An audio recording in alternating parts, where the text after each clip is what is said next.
Good morning, everyone. My name is P. Husay, and we are from Group 4.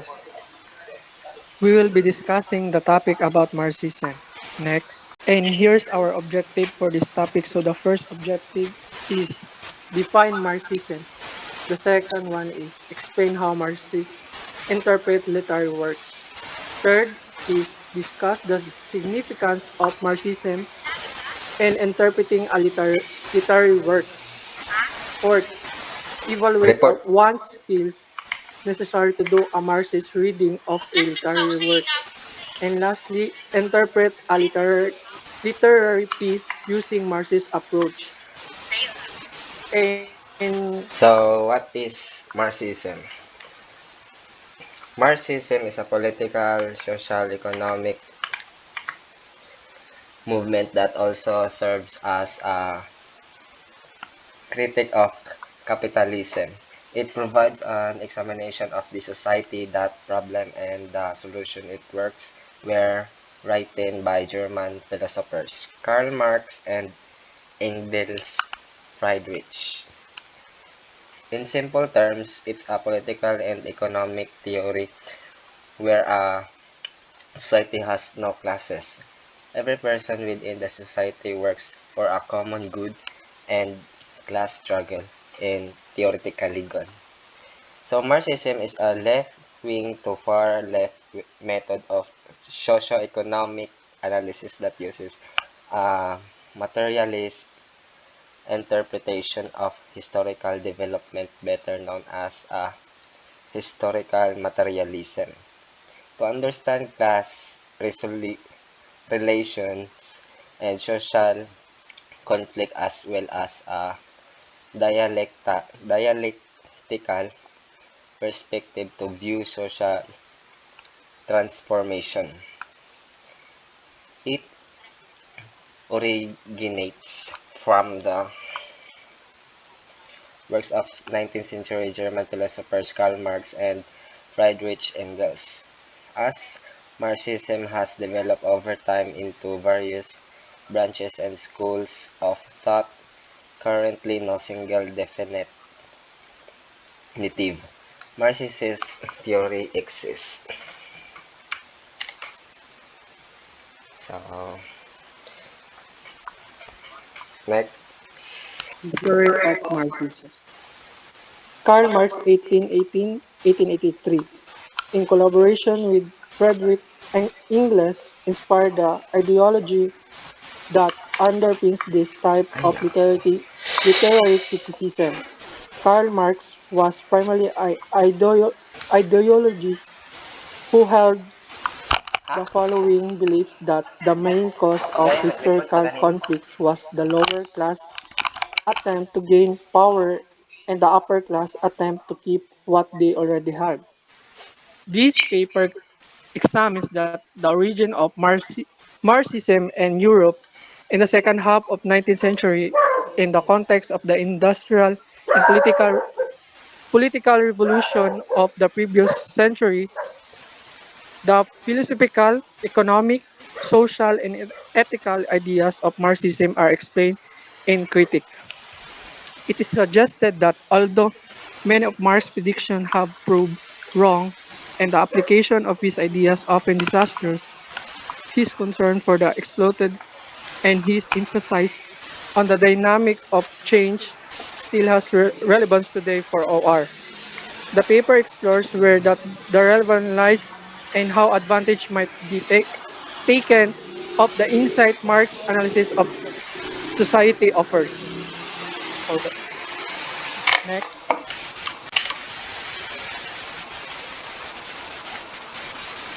So, Marxist literary works. Marxists interpret literary works using traditional literary analysis techniques, but they subordinate Sticky. state, aesthetic concern to the final social and political meanings of literature.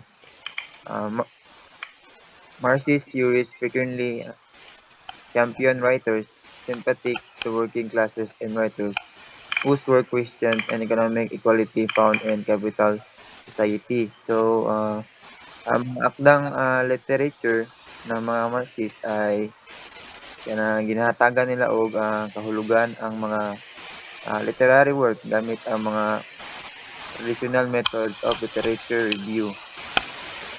Ang mga Marxist theorists mao ang mga manunulat or the writers na ang trabaho ay nagtatanong sa mga pagkapantay-pantay sa ekonomiya na makikita sa mga kapitalistang lipunan. So, in literary theory, or should I say literature, ginabasa sa Marxist ang isang text bilang pagpapahayag o kontemporaryong tunggalian ng uri.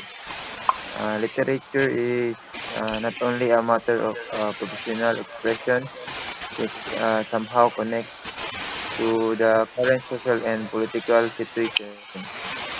And one of example of Marxism is the replacement of private ownership with cooperative ownership. Next. interpreted in literary works. So it could be and it could be they could between different kinds of especially on the society or especially on the segments that will be presented. Next. So, Marxist perspective. Perspective. The Marxist perspective is the study of the struggle between the upper, lower, and middle classes. The basis of perspective is economic. Marx found that economics was driving force behind society. Often the quest for wealth defines character. Marxists look for the oppression of a lower class by an upper. Okay, in addition, one of the fundamental concepts of classical Marxist thought is the concept of base superstructure, which refers to the relationship between the material means of production and cultural world of art and ideas. It is essentially a symbolic concept which employed the structure of a building to explain this relationship. The foundation or the base stands for the socio-economic relations in the mode of production, and the superstructure stands for art, law, politics, religion, and above all, ideology. Broadly speaking, it refers to the idea that culture is governed by historical conditions and the relations of dominance and subordination prevalent in a particular society. Morality, religion, art, and philosophy are seen as echoes of real-life process.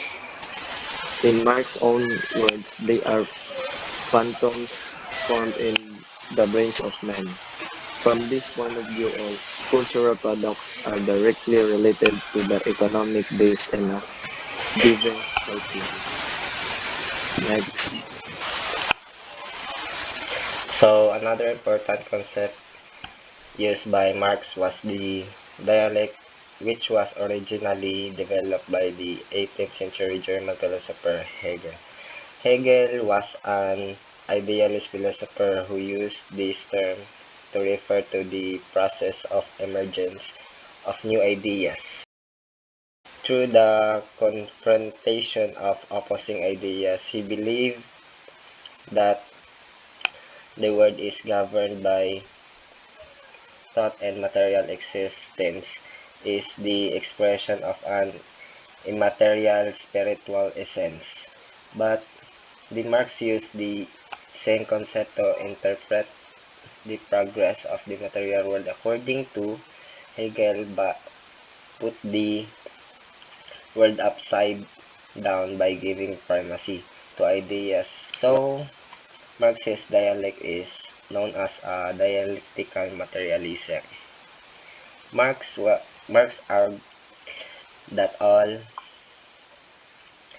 known as dialectical materialism mental systems are products of real social and economic existence.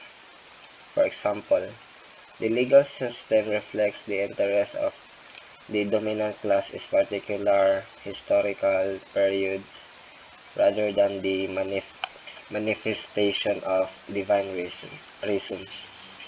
Marxist dialect can be understood as the science of the general and abstract laws of development of nature, society, and thoughts. It considers the universe as an integral whole in which things are interdependent, rather than a mixture of things isolated from each other. All things contain within themselves internal dialectical contradiction, which are the primary cause of motion. Change and development in the world. Dialectical materialism was an effective tool in the hands of Marxists in revealing the secrets behind the social processes and their future course of development. According to Marx, every society is divided into social classes. The first, in Marx's eye, the upper class are the only people with the opportunity to continue growing wealthier and more successful because the proletariat are oppressed against this opportunity. Second, the people of the middle class are the property owners and business people as a class, who are contrasted with the proletariat. The proletariat is the lower class in economic and social status. The proletariat include unskilled laborers, casual laborers, and tramps. And that's all.